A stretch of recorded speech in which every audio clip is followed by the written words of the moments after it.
नमस्कार। छत्तीसगढ़ में रोजगार की नौकरी की तलाश कर रहा है उम्मीदवारों के लिए भर्ती निकल कर आ चुका है। कार्यालय मुख्य चिकित्सा और स्वास्थ्य अधिकारी जिला धमतरी छत्तीसगढ़ पर स्वास्थ्य विभाग पर निकली वह विभिन्न पदों पर वाकई इंटरव्यू के माध्यम से भर्तियां, जिसकी विज्ञापन आप स्क्रीन पर देख रहे होंगे। ध्यानपूर्वक देखिएगा। अगर आपको स्वास्थ्य विभाग पर नौकरियां चाहिए तो ये वाकई इंटरव्यू के माध्यम से आपकी भर्तियां की जाएंगी। अपनी पद अनुसार आप लोग डेट पर उपस्थित होकर के आवेदन कर सकते हो, जिसमें विस्तारपूर्वक आपको बताते ले चलते हैं। वीडियो पर नया तो चैनल को सब्सक्राइब कीजिएगा ताकि मेरे चैनल के माध्यम से आप तक डेली सी नए नए रोजगार, नौकरी और जॉब की इंफॉर्मेशन पहुंचता रहेंगे। निर्देशानुसार राष्ट्रीय स्वास्थ्य मिशन जिला धमतरी छत्तीसगढ़ के विभिन्न कार्यक्रम अंतर्गत निम्नानुसार रिक्त संविदा पदों की भर्ती हेतु वाकई इंटरव्यू विज्ञापन की सूचना प्रकाशित किया जा रहा है। इच्छुक एवं पात्र उम्मीदवार निर्धारित सलगन प्रपत्र में आवेदन पत्र के साथ स्वयं कार्यालय मुख्य चिकित्सा स्वास्थ्य अधिकारी जिला धमतरी छत्तीसगढ़ में पदवार निर्धारित दिनांक को उपस्थित होकर के आवेदन जमा कर सकते हैं। याद रखिएगा, स्पीड पोस्ट या रजिस्टर्ड डाक या साधारण पोस्ट या अन्य किसी माध्यम से आवेदन करते होंगे तो उस आवेदन को स्वीकार नहीं किए जाएंगे। विभाग द्वारा आवेदन को बिल्कुल निरस्त कर दिया जाएंगे। क्लियर? तो वाकई इंटरव्यू का जो डेट निर्धारित कर दिया गया, चलिए आपको पदवार बताते ले चलते हैं। तो स्क्रीन पर देख सकते हैं कौन कौन सी पद है। तो सेकंड ANM है, उसके बाद नेक्स्ट है मेडिकल ऑफिसर मेल के लिए आयुष RBS है। इसी अनुसार सभी वर्ग अनुसार यहाँ पर पद निर्धारित कर दिया गया है, वो आप स्क्रीन पर देख सकते हैं। आपको बताना इम्पॉसिबल है सभी पदों को, जिसमें नेक्स्ट पद है MPW मेल के लिए है और नेक्स्ट है कम्युनिटी हेल्थ ऑफिसर HWC है। उसके अनुसार नर्सिंग ऑफिसर NHM है, स्टाफ नर्स NBSU है, स्टाफ नर्स, उसके बाद स्टाफ नर्स पेड्रिक है, नर्सिंग ऑफिसर CCU है, नर्स फॉर जेरिस्ट्रिक है। उसके अनुसार लेबोरेटरी टेक्नीशियन है। उसके अनुसार नेक्स्ट है फिजियोथेरेपिस्ट NHM है, मेडिकल ऑफिसर आयुष के लिए है। उसके बाद फिजियोथेरेपिस्ट यहाँ पर क्लिनिक के लिए है। उसके बाद लेबोरेटरी टेक्नीशियन DPHL के लिए है, डेंटल असिस्टेंट NOHP के लिए है, स्टाफ नर्स NRC के लिए है। उसी अनुसार नेक्स्ट पद है यहाँ पर स्टाफ नर्स SNCU के लिए है, रेडियोग्राफर के लिए है, एक्सरे के लिए, टेक्नीशियन के लिए है। उसी अनुसार नर्सिंग ऑफिसर UHWC के लिए है। उसके बाद सेक्रेटरियल असिस्टेंट NHM के लिए है। टोटल 38 पदों पर भर्ती की जानी है। इसी अनुसार रिक्त पदों का शैक्षणिक और तकनीकी योग्यता, वेतनमान संबंधी विवरण निम्नानुसार है, जिसको आप स्क्रीन पर देख सकते हैं। जिसमें आपको बताए जाते हैं यहाँ पर सैलरी के साथ जो पद है, जिसमें NHM सेकंड ANM के लिए 12,000 मंथली वेतन निर्धारित की गई है। जिसमें शैक्षणिक योग्यता इधर देख सकते हैं AN council 65 in Indian nursing, यहाँ पर बोर्ड से registration in Chhattisgarh nurse registration counselling में आपका योग्यता होना चाहिए। नेक्स्ट है RBSK, जिसके लिए मेडिकल ऑफिसर मेल के लिए आयुष के लिए, जिसमें मंथली वेतन 25,000 है। इधर शैक्षणिक योग्यता देख सकते हैं। सभी शैक्षणिक योग्यता को बताना इम्पॉसिबल है, क्योंकि यहाँ पर सभी जो शैक्षणिक योग्यता है काफी लंबी है। तो स्क्रीन पर आप लोग बिल्कुल देख सकते हैं क्या क्या यहाँ पर योग्यता, शैक्षणिक योग्यता निर्धारित की गई है। उसी अनुसार NUHM के लिए जो आपका पद है MPW मेल के लिए, UHWC के लिए 14,000 मंथली वेतन है। इसके लिए शैक्षणिक योग्यता इधर देख सकते हैं, जिसमें आपका मिनिमम 12th पास के साथ बायोलॉजी विषय से आपके होना चाहिए। उसी अनुसार नेक्स्ट है AAMHWC के लिए कम्युनिटी हेल्थ ऑफिसर के लिए, जिसमें आपका 16,500 रुपये मंथली वेतन है। इसके लिए भी शैक्षणिक योग्यता यहाँ पर दिया गया है, मान्यता प्राप्त विश्वविद्यालय से certificate course in community health सम्मिलित BSc नर्सिंग पाठ्यक्रम, BSc नर्सिंग आपके पास सर्टिफिकेट होना चाहिए। उसी अनुसार नेक्स्ट पद है आपका नर्सिंग ऑफिसर NHM के लिए, जिसमें 16,500 रुपये मंथली वेतन है। जिसमें आपका शैक्षणिक योग्यता इधर देख सकते हैं BSc नर्सिंग पास, बेसिक BSc नर्सिंग आपके पास सर्टिफिकेट होना चाहिए। उसके बाद नेक्स्ट है स्टाफ नर्स के लिए NBSU 16,000 मंथली वेतन है। इसके लिए भी शैक्षणिक योग्यता BSc नर्सिंग, उसके बाद पोस्ट बेसिक BSc नर्सिंग का सर्टिफिकेट होना चाहिए। उसके बाद नेक्स्ट पद है नर्सिंग ऑफिसर CCU के लिए 16,500 रुपये मंथली वेतन है, जिसमें आपका BSc नर्सिंग का आपके पास पोस्ट BSc नर्सिंग बिल्कुल सर्टिफिकेट होना चाहिए। नेक्स्ट पद है नर्स फॉर जेरिस्ट्रिक के लिए 16,500 रुपये मंथली वेतन, जिसमें BSc nursing post basic BSc nursing की सर्टिफिकेट है। लेबोरेटरी टेक्नीशियन के लिए 14,000 मंथली वेतन है, 12वीं पास के साथ बायोलॉजी विषय से आपका उत्तीर्ण होना चाहिए। उसके बाद फिजियोथेरेपिस्ट के लिए NHM के लिए 18,000 मंथली वेतन है। यहाँ पर बैचलर डिग्री मांगा गया है आपका फिजियोथेरेपिस्ट विषय से। फिर नेक्स्ट पद है मेडिकल ऑफिसर आयुष के लिए 25,000 मंथली वेतन है। इसके लिए भी यहाँ पर डिग्री मांगा गया है। आप देख सकते हैं BHMS BAMS के लिए जो डिग्री आपके पास होंगे तो अनिवार्य से आवेदन कर सकते हो। उसके बाद नेक्स्ट है फिजियोथेरेपिस्ट जो आपका क्लिनिक के लिए है, जिसमें मंथली वेतन 23,000 मांगा गया है और साथ में शैक्षणिक योग्यता देख सकते हैं। उसी अनुसार यहाँ पर देख सकते हैं जिसमें पद है लेबोरेटरी टेक्नीशियन DPHL के लिए मंथली वेतन 14,000 है। न्यूनतम शैक्षणिक योग्यता यहाँ पर दिया गया है हायर सेकेंडरी से 12वीं बायोलॉजी विषय से उत्तीर्ण होना चाहिए। और नेक्स्ट पद है डेंटल असिस्टेंट के लिए 12,000 मंथली वेतन है, इसके लिए शैक्षणिक योग्यता इधर देख सकते हैं। उसके बाद स्टाफ नर्स के लिए है जिसमें 16,000 मंथली वेतन है, और इधर बीएससी नर्सिंग का आपके पास पोस्ट बीएससी नर्सिंग की डिग्रियां होना चाहिए। उसी अनुसार नेक्स्ट है स्टाफ नर्स SNCU के लिए 16,000 मंथली वेतन है, BSc nursing post BSc nursing की डिग्रियां आपके पास होना चाहिए। रेडियोग्राफर है, उसके बाद 15,000 मंथली वेतन इस पद पर है। और 12वीं पद्धति में आपका 12वीं कक्षा विज्ञान विषय से साथ आपका उत्तीर्ण भी होना चाहिए। क्लियर। उसके बाद नेक्स्ट पद है नर्सिंग ऑफिसर UHWC के लिए 16,500 रुपये मंथली वेतन, BSc nursing post basic degree आपके पास होना चाहिए।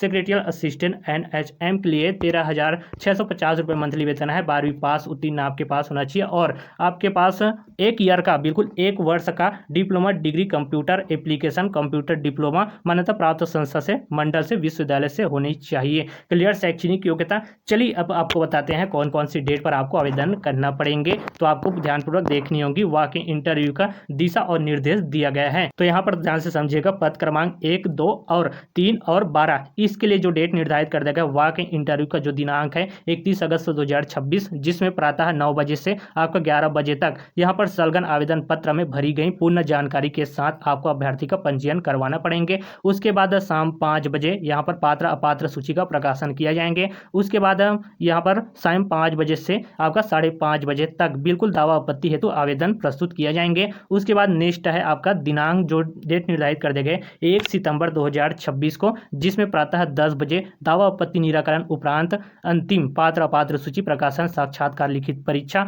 यहाँ पर हेतु अभ्यर्थी की सूची का प्रकाशन किया जाएंगे। और 11 बजे यहाँ पर साक्षात्कार लिखित परीक्षा का आयोजन किया जाएंगे। मतलब ये आपका पद क्रमांक 1 से और 2 और 3 और आपका 12 का, इन पदों का बिल्कुल यहाँ पर वहाँ के इंटरव्यू के लिए आपको उपस्थित होना पड़ेंगे इन्हीं डेट पर और इसी समय पर। क्लियर। उसके बाद नेक्स्ट देख सकते हैं जो पद क्रमांक 8 है, 9 है और आपका 19 है, इन पदों के लिए जो आपका डेट निर्धारित कर दिया गया वहाँ के इंटरव्यू के लिए, तो 2 सितंबर 2026, जिसमें आपका प्रातः 9 बजे से 11 बजे तक सलगन आवेदन पत्र में भरी गई पूर्ण जानकारी के साथ अभ्यर्थी पंजीयन करवाना पड़ेंगे। सुबह आपको पहुंच जाना है 9 बजे। उसके बाद 5 बजे आपका पात्र सूची का प्रकाशन किया जाएंगे। उसके बाद 5 बजे से आपका 5-5:30 बजे तक बिल्कुल दावा आपत्ति हेतु आवेदन प्रस्तुत करना पड़ेंगे। उसके बाद देख सकते हैं जो डेट है 3 सितंबर 2026 को, जिसमें 10 बजे से आपका दावा आपत्ति निराकरण उपरांत पात्र अपात्र सूची की प्रकाशन एवं साक्षात्कार लिखित परीक्षा हेतु अभ्यर्थी की सूची प्रकाशन किया जाएंगे। उसके बाद प्रातः 11 बजे आपका साक्षात्कार लिखित परीक्षा का आयोजन किया जाएंगे। क्लियर। उसके बाद जो नेक्स्ट पद है, पद क्रमांक 4 और 5 और 6 और 7, इनके लिए जो कम्युनिटी हेल्थ और नर्सिंग ऑफिसर नर्स के लिए है। उसके बाद आपका स्टाफ नर्स के लिए है। इनके लिए वहाँ के इंटरव्यू का जो डेट है 7 सितंबर 2026, जिसमें प्रातः 9 बजे से 11 बजे से आपको सलगन करना पड़ेंगे, जो पंजीयन है आपको करवाना पड़ेंगे सारे दस्तावेज के साथ। उसके बाद 5 बजे आपको पात्र सूची का प्रकाशन किया जाएंगे। उसके बाद नेक्स्ट है दिनांक 8 सितंबर 2026, आपको प्रातः 10 बजे दावा आपत्ति निराकरण उपरांत अंतिम पात्र सूची का प्रकाशन एवं साक्षात्कार लिखित परीक्षा हेतु अभ्यर्थी की सूची का प्रकाशन किया जाएंगे, जिसमें 11 बजे से आपको साक्षात्कार और लिखित परीक्षा का आयोजन किया जाएंगे। क्लियर। ये आपका पद क्रमांक 4, 5, 6 और 7 के लिए है। उसके अनुसार जो नेक्स्ट पद है, पद क्रमांक 10 और 14 के लिए, जो वहाँ के इंटरव्यू का दिनांक है यहाँ पर देख सकते हैं 9 सितंबर 2026, जिसमें आपका 9 बजे से आपका 11 बजे तक पंजीयन करवाना पड़ेंगे सारे दस्तावेज के साथ। और उसके बाद 5 बजे आपका पात्र सूची का प्रकाशन किए जाएंगे। उसके बाद दिनांक आपका 10 सितंबर 2026, जिसमें प्रातः 10 बजे से आपका दावा आपत्ति निराकरण उपरांत अंतिम पात्र सूची का प्रकाशन एवं साक्षात्कार लिखित परीक्षा हेतु अभ्यर्थी की सूची प्रकाशन किया जाएंगे। उसके बाद प्रातः 11 बजे से साक्षात्कार लिखित परीक्षा का आयोजन किया जाएंगे। क्लियर। ये आपका पद क्रमांक 10 और 14 के लिए है, जिसमें लाइब्रेरोटिक टेक्नीशियन और लाइब्रेरोटिक टेक्नीशियन DPHL के लिए है। उसके बाद नेक्स्ट है पद क्रमांक 20 के लिए, जिसमें सिक्रेटर असिस्टेंट और NHM के लिए है, जिसमें वाकई इंटरव्यू का डेट है 11 सितंबर 2026 को, जिसमें आपको प्रातः 9 बजे से 11 बजे तक बिल्कुल संलग्न आवेदन पत्र में भरी गई पूर्ण जानकारी के साथ आपको अभ्यर्थी का पंजीयन आपको करवाना पड़ेंगे। जी हाँ, आपने सारे दस्तावेज के साथ सुबह 9 बजे आपको पंजीयन करवा लेना है। उसके बाद आपका 5 बजे होंगे पात्र सूची का प्रकाशन। उसके बाद नेक्स्ट है समय 5 बजे से 5:30 बजे तक दावा आपत्ति हेतु आवेदन प्रस्तुत करना पड़ेंगे अगर आपने अपात्र की लिस्ट में आते होंगे तो। क्लियर। उसके बाद जो डेट है 12 सितंबर 2026 जिसके प्रातः 10 बजे दावा आपत्ति निराकरण उपरांत अपात्र और पात्र सूची का प्रकाशन एवं साक्षात्कार लिखित परीक्षा का हेतु अभ्यर्थी की सूची प्रकाशन किया जाएंगे। उसके बाद प्रातः 11 बजे से आपका साक्षात्कार लिखित परीक्षा का आयोजन किया जाएंगे। तो इस तरीके से निर्धारित की गई है पद अनुसार, जिसमें डेट पर आपको उपस्थित होना पड़ेंगे पदवार। जिस पद के लिए योग्यता रखते होंगे, क्वालिफिकेशन होंगे, तो उस पद के लिए इस डेट अनुसार वाकई इंटरव्यू के लिए आप लोग सारे दस्तावेज के साथ उपस्थित हो सकते हो। चलिए और भी जो महत्वपूर्ण टॉपिक है आपको बताते हैं। यहाँ पर देख सकते हैं जो नेक्स्ट पद है आपका पद क्रमांक 11 और 13 और 15 के लिए, जिसमें फिजियोथेरेपिस्ट है, फिजियोथेरेपिस्ट क्लिनिक के लिए, डेंटल असिस्टेंट NOHP के लिए, जिसमें वाकई इंटरव्यू का जो डेट है यहाँ पर देख सकते हैं 15 सितंबर 2026, जिसमें आपको प्रातः 9 बजे से 11 बजे आपको संलग्न करना पड़ेंगे, पंजीयन करवाना पड़ेंगे और 5 बजे पात्र सूची का प्रकाशन होंगे। सभी के लिए सेम आप देख सकते हैं। इसके लिए जो दिशा निर्देश दिया गया है, जिसमें दावा आपत्ति निराकरण उपरांत अंतिम पात्र सूची का प्रकाशन, साक्षात्कार लिखित परीक्षा और आपका 16 सितंबर 2026 11 बजे आपका साक्षात्कार और लिखित परीक्षा का आयोजन किया जाएंगे। ये आपका पद क्रमांक 11, 13 और 15 के लिए है। उसी अनुसार नेक्स्ट है पद क्रमांक 16 स्टाफ नर्स NRC और पद क्रमांक 17 स्टाफ नर्स के लिए है और पद क्रमांक 18 रेडियोग्राफर के लिए, एक्सरे के लिए, टेक्नीशियन के लिए। क्लियर। तो वाकई इंटरव्यू का जो डेट है यहाँ पर देख सकते हैं 17 सितंबर 2026, जिसमें प्रातः आपको बिल्कुल 9 बजे पहुंच जाना है, जिसमें आपको पंजीयन सारे दस्तावेज के साथ करवाना पड़ेंगे 11 बजे तक और 5 बजे आपका पात्र सूची का प्रकाशन होंगे और 5 बजे से 5:30 बजे तक दावा आवेदन प्रस्तुत करना पड़ेंगे और दिनांक 18 सितंबर 2026 10 बजे आपको दावा आपत्ति निराकरण उपरांत पात्र जो अंतिम सूची है उसको प्रकाशन, साक्षात्कार लिखित परीक्षा हेतु अभ्यर्थी की सूची प्रकाशन किया जाएंगे और 11 बजे आपका साक्षात्कार लिखित परीक्षा का आयोजन किया जाएंगे। तो इस तरीके से आपका पदवार वाक इंटरव्यू के लिए डेट निर्धारित किया गया है, जिसमें उक्त निर्धारित दिवसों को किसी कारण वह संपूर्ण प्रक्रिया संपादित नहीं होने की दशा में आगे की प्रक्रिया अगले कार्यकालीन दिवसों में संपादित की जाएंगी, जिसकी सूचना वाकई इंटरव्यू दिनांक को कार्यालय के सूचना पटल में प्रदर्शित कर दी जाएंगी। के बाद उक्त समस्त विज्ञापित पदों की चयन सह प्रतीक्षा सूची का प्रकाशन समस्त पदों हेतु वाकई इंटरव्यू का पूर्ण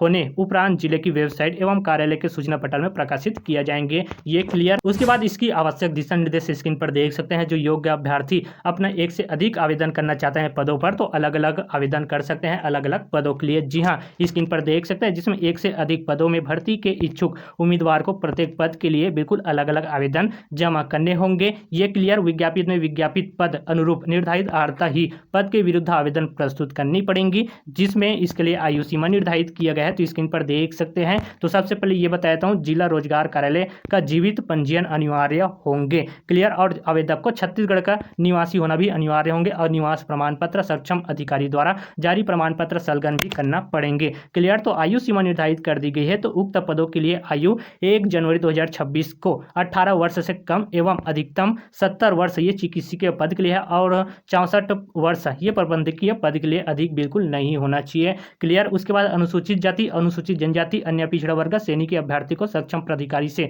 जाति प्रमाण पत्र प्रस्तुत करना अनिवार्य होंगे। क्लियर। ये आपको जानकारी हो गए होंगे इसकी आयु सीमा और दिशा निर्देश, ये पढ़ लीजिएगा। उसके बाद चलिए नेक्स्ट की ओर बढ़ते हैं, जिसमें शैक्षणिक योग्यता के संबंध में स्पष्टीकरण यहाँ पर दिया गया है, वो देख लीजिएगा। उसी अनुसार नेक्स्ट है जो आपका शुल्क का भुगतान करना पड़ेंगे, तो ध्यान दीजिएगा। यह आवेदन शुल्क का विवरण यहाँ पर दिया गया है। मिशन संचालक राष्ट्रीय स्वास्थ्य मिशन छत्तीसगढ़ के पत्र क्रमांक NHMHR 2019 329 611 अटल नगर रायपुर, दिनांक यहाँ पर दिया गया है 3/6/2019 में प्राप्त निर्देशानुसार निम्न शुल्क निर्धारित किया गया है, जिसमें आपको बताते हैं, जिसमें दिव्यांग वर्ग, अनुसूचित जाति, अनुसूचित जनजाति, महिला उम्मीदवारों के लिए, जिसमें यहाँ पर दिया गया है मानदेय प्रति माह 25,000 से कम या 25,000 वेतन वाले पद हेतु निर्धारित किया गया शुल्क 100 रुपये है। इस अनुसार सभी कैटेगरी वाइज अन्य पिछड़ा वर्ग, आरक्षित वर्गों के लिए 200-300 रुपये है और 25,000 से अधिक जो आय का है, जो मंथली वेतन है 25,000 से अधिक, तो उसके लिए 200 है, 300 है, 400 रुपये है। तो याद रखिएगा। तो इन शुल्क को आपको भुगतान करना पड़ेंगे और आपको इसके लिए डिमांड डिमांड ड्राफ्ट भी बनवाना पड़ेंगे। जी हाँ, यहाँ पर देख सकते हैं डिमांड ड्राफ्ट बैंकर्स चेक के माध्यम से डिस्ट्रिक्ट हेल्थ सोसाइटी धमतरी के नाम से दिया होंगे। डिमांड ड्राफ्ट आपको इसी के नाम से बनाना पड़ेंगे। किसी अन्य नाम से जारी डिमांड ड्राफ्ट बैंकर्स चेक मान्य नहीं किए जाएंगे। डिमांड ड्राफ्ट बैंकर्स चेक की मूल प्रति आवेदन के साथ संलग्न करना अनिवार्य होंगे, अन्यथा आवेदन अमान्य किया जाएंगे। तो क्लियर, आपको बिल्कुल डिमांड ड्राफ्ट बनाएंगे तो आपको बिल्कुल डिस्ट्रिक्ट हेल्थ सोसाइटी धमतरी के नाम से डिमांड ड्राफ्ट आपको बनवाना पड़ेंगे अपनी शुल्क अनुसार। क्लियर, उसके बाद चयन प्रक्रिया किस आधार पर किए जाएंगे तो स्क्रीन पर देख सकते हैं, जिसमें विज्ञापित रिक्त पदों के आधार पर निम्न तालिका में दिए गए अनुसार अभ्यर्थियों को लिखित साक्षात्कार कौशल परीक्षा दस्तावेज सत्यापन हेतु चयन समिति के निर्णय उपरांत आहूत किया जाएंगे, जिसमें कुल विज्ञापित पदों की संख्या 1 से 10 होने पर कुल विज्ञापित रिक्त पदों का 10 गुना बुलाए जाएंगे। उसके बाद 11 से 50 होने पर कुल विज्ञापित रिक्त पदों का 5 गुना है, और 50 से अधिक होने पर यहाँ पर 3 गुना। यहाँ पर स्क्रीनिंग कौशल परीक्षा के लिए जाने हेतु अभ्यर्थी की संख्या अथा यहाँ पर समिति के निर्णय अनुसार बुलाए जाएंगे। क्लियर, उसके बाद नीचे पर और भी अंतिम चयन सूची जो दिया गया है, तो यहाँ पर पद क्रमांक देख सकते हैं 2 से आपका 19 तक हेतु अंकों का निर्धारण किया गया है। कुल आपका 100 अंक होंगे, जिसमें अनिवार्य शैक्षणिक योग्यता में प्राप्त अंकों का 65% अंक और अनुभव का अधिकतम 15 अंक है। लिखित साक्षात्कार कौशल परीक्षा का 20 अंक है। इन्हीं अंकों को जोड़ करके आपके अनुभव का, आपके कौशल परीक्षा का और साक्षात्कार का, शैक्षणिक योग्यता का आपके मेरी लिस्ट तैयार किया जाएंगे। स्क्रीन पर देख सकते हैं लिखित परीक्षा, कौशल परीक्षा, साक्षात्कार परीक्षा हेतु पात्र अभ्यर्थी की सूची इस प्रकार से बनने वाला है। तो स्क्रीन पर पूरी डिटेल्स में आप लोग देख सकते हो, जिसमें इस प्रकार से आपको बोनस अंक मिलेंगे। जैसे कि आप लोग छत्तीसगढ़ के निवासी हो और कार्य करने के लिए किसी पद के लिए बिल्कुल आपके पास एक्सपीरियंस है, अनुभव है, तो उनके लिए बिल्कुल बोनस अंक भी दिया जाएंगे। और आपके लिखित परीक्षा, साक्षात्कार, कौशल परीक्षा हेतु पात्र अभ्यर्थी की सूची, जैसे आपका शैक्षणिक योग्यता प्लस आपके अनुभव, उसके बाद बोनस अंक, इन्हीं अंकों को जोड़ करके बिल्कुल आपका चयन प्रक्रिया किया जाएंगे। तो स्क्रीन पर देख सकते हैं, इसी के आधार पर आपकी मेरी सूची बनाएंगे। क्लियर, उसके बाद नेक्स्ट है क्या क्या आपको दस्तावेज लगने वाला है, तो स्क्रीन पर देख सकते हैं, जिसमें आपको वाकई इंटरव्यू के दिन, साक्षात्कार, लिखित कौशल परीक्षा के समय निम्न मूल अभिलेखों के अभ्यर्थी को उपस्थित होना पड़ेंगे। 8वीं 10वीं 12वीं की अंक सूची है। स्नातक एवं स्नातकोत्तर परीक्षा के समस्त वर्षों की अंक सूची है। संबंधित शैक्षणिक योग्यता, तकनीकी योग्यता की अंक सूची है। संबंधित कौशल का पंजीयन प्रमाण पत्र, ये भर्तियां पर लागू होंगे। तो उसके बाद सक्षम अधिकारी जाति प्रमाण पत्र, उसके बाद मूल निवासी प्रमाण पत्र, अगर आपने छत्तीसगढ़ के निवासी हो तो, उसके बाद दिव्यांगता प्रमाण पत्र ये लागू होंगे। तो उसके बाद अनुभव प्रमाण पत्र लागू होंगे। तो यहाँ पर देख सकते हैं मूल पहचान पत्र, ये आपको लगने वाला है। क्लियर, जैसे आपके पास होंगे आधार कार्ड सरकारी, आपके पास voter ID card, licence, driving licence, तो इस प्रकार से दस्तावेज आप लोग संलग्न कर सकते हो। क्लियर, उसके बाद छत्तीसगढ़ के जो भी योग्य अभ्यर्थी इस आवेदन करना चाहते हैं स्वास्थ्य विभाग धमतरी पर, तो आप लोग इस आवेदन पत्र का जो प्रारूप है इसको आपको प्रिंट आउट ऑनलाइन सेंटर से निकलवाने पड़ेंगे, साफ अक्षरों पर भरनी पड़ेंगी। जैसे अभ्यर्थी का नाम है, पिता का नाम है, माता का नाम है, उसके बाद आवेदन पत्र क्रमांक एवं नाम आपको लिखनी होगी। तो साफ सुथरे अक्षरों पर आपको इसको भरनी पड़ेंगी। क्लियर, उसके बाद नीचे पर भी देख सकते हैं राष्ट्रीय स्वास्थ्य मिशन अंतर्गत इंटरव्यू का संविदा भर्ती वर्ष 2026-27 के लिए इसको भी आपको भरनी पड़ेंगी। क्लियर, उसके बाद ये भी आपको प्रिंट आउट, इन सारे दस्तावेज को आपको फॉर्म को प्रिंट आउट ऑनलाइन सेंटर से निकलवा लेनी है। अपनी पूरी डिटेल्स में पासवर्ड, कलर, साइज फोटो यहाँ पर चिपकानी होंगी, इसको भी अपनी भरनी होंगी। क्लियर, स्पष्ट रूप से आवेदक का नाम है, अपनी अंग्रेजी नाम, पिता का नाम, माता का नाम, जन्मतिथि, स्थायी पता, मेल फीमेल उसको, और नीचे पर और है फॉर्म अपनी शैक्षणिक योग्यता, जैसे कि कौन कौन से वर्ष पर कौन से परीक्षा आपने उत्तीर्ण की हो वो दर्ज करनी होगी। स्क्रीन पर देख सकते हैं इधर। उसके बाद नेक्स्ट है अपनी कौन से बोर्ड से आपने परीक्षा उत्तीर्ण की हो, जैसे कि इधर देख सकते हैं 10वीं 12वीं आपकी स्नातक और BSc नर्सिंग जो भी शैक्षणिक योग्यता होंगे, इसको यहाँ पर बोर्ड का नाम लिखने होंगे। उसके बाद माध्यमिक शिक्षा मंडल, इस प्रकार से किसी बोर्ड संस्था से आपने उत्तीर्ण की हो परीक्षा। तो क्लियर, उसके बाद परीक्षा का उत्तीर्ण वर्ष यहाँ पर आपको लिखना है, जैसे कि 2026 चल रहा है तो 2026-27 इस तरीके से एग्जाम्पल के लिए आपको बता रहा हूँ। तो इस तरीके से कौन कौन से वर्ष पर आपने एग्जाम क्लियर करे हो, उत्तीर्ण करी हो, उसको आपको दर्जा करनी होगी। उसके बाद कुल आपको पूर्णांक लिखना होंगे, सभी विषय मिला करके कौन से आपने जो एग्जाम दिए हो तो उन परीक्षाओं में से सारे विषय मिल करके टोटल आपको कितना अंक मिला है उसको लिखनी होगी। उसके बाद नेक्स्ट देख सकते हैं कुल प्राप्तांक, इसको आपको दर्ज करनी होगी। उसके बाद आपकी प्रतिशत, कितने कितने प्रतिशत आपका बना होंगे उन एग्जाम में से, उस परीक्षा दिए हो उसमें से। उसके बाद नेक्स्ट है आपके श्रेणी, जैसे प्रथम, द्वितीय, तृतीय, इस तरीके से आपको यहाँ पर दर्जा करनी होगी शैक्षणिक योग्यता को। उसके बाद नीचे पर देख सकते हैं अनुभव प्रमाण पत्र, जो आपको यहाँ पर दर्ज करनी होगी। पद का नाम है, संस्था का नाम है, कार्य अवधि, दिनांक, कितने वर्षों तक आपने बिल्कुल काम किया हो तो उसका प्रमाण पत्र को यहाँ पर दर्ज करनी होगी। क्लियर, ये आपको समझ में आ ही गए होंगे। उसके बाद नीचे पर देख सकते हैं, ये भी भर लेना है। उसके बाद आपके पास जो समस्त दस्तावेज होंगे उसको भी यहाँ पर दर्ज कर लेनी है स्पष्ट रूप से। क्लियर, आपको समझ में आ ही गए होंगे। ये घोषणा पत्र है, बिल्कुल इसको भी दर्ज कर लेनी होगी। तो आपको सारे दस्तावेज के साथ बिल्कुल जिन पदों के लिए आप लोग क्वालिफिकेशन शैक्षणिक योग्यता रखते होंगे तो उन पदों के लिए स्वयं उपस्थित होकर के बिल्कुल पंजीयन करवा सकते हो और इस वाक इंटरव्यू के लिए आप लोग उपस्थित हो सकते हो। वीडियो को शेयर कर देना ऐसी और इन्फॉर्मेशन के लिए चैनल को सब्सक्राइब करना, फॉलो करना, ताकि मेरे चैनल के माध्यम से आप तक ऐसी डेली नए नए रोजगार, नौकरी और जॉब की इन्फॉर्मेशन पहुंचते रहेंगे। चलिए फिर मिलते हैं अगले नेक्स्ट वीडियो के साथ। जय हिंद, वंदे मातरम।